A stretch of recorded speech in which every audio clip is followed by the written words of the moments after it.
So, Mr. Secretary Peter Englund, I would first of all like to congratulate you on what I think is going to be a very popular prize. Yes, I hope so, yes. Alice Munro, she's in her 80s now, and she has written exclusively short stories, as far as you understand.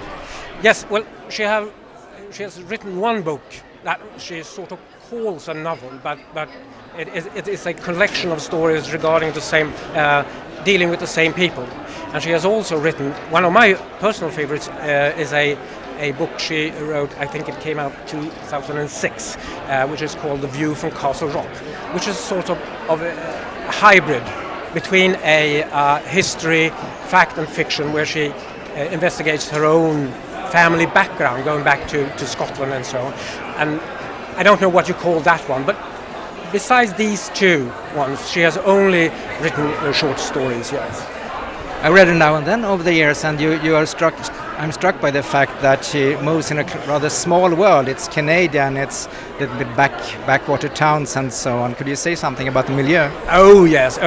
She's almost exclusively, what happens almost exclusively takes place, it's southwestern Ontario. There's on the edge of, southwestern edge of Canada, there's a very flat rural area with broad rivers and small towns. And that's her milieu. That's where she finds her subject, where she finds her people. Then once in a while she can go out and do something very much else, because she's really a broad author. But I think she has everything she needs in this small patch of earth. That is her Yuknapatawpima County. And one of the words you find when you read reviews of her books is the word ambiguity. That is. She's fascinated by a sort of sliding feeling between people and psychology that it's put on its head. Can you comment a little bit on that?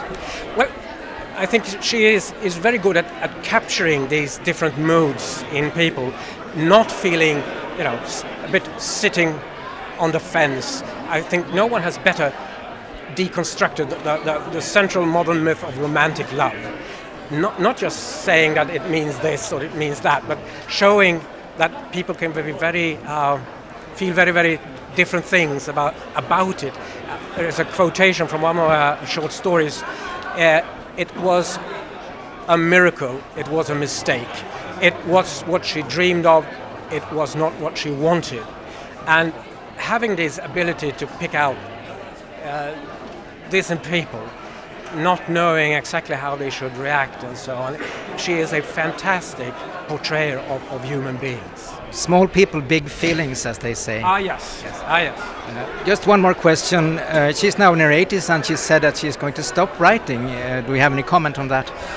I don't know. She has she has written since the early 50s. Of course, had trouble writing, because the first 10-20 years she was a housewife, helping her husband with the business and so on, and she has done a really marvelous job. What she has done is quite enough, and it's quite enough to get a Nobel Prize. So if she wants to stop writing, that's her own decision, of course. Still, there was a small book published called Real Life, or Dear Life. Dear Life. Yes. And in it there is a torso of an autobiography in the end, which is very interesting. A couple of autobiographical texts. It gives a number of keys to the entire oeuvre of Mrs. Munro. So thank you again, then, and congratulations on a very, very popular prize, I think.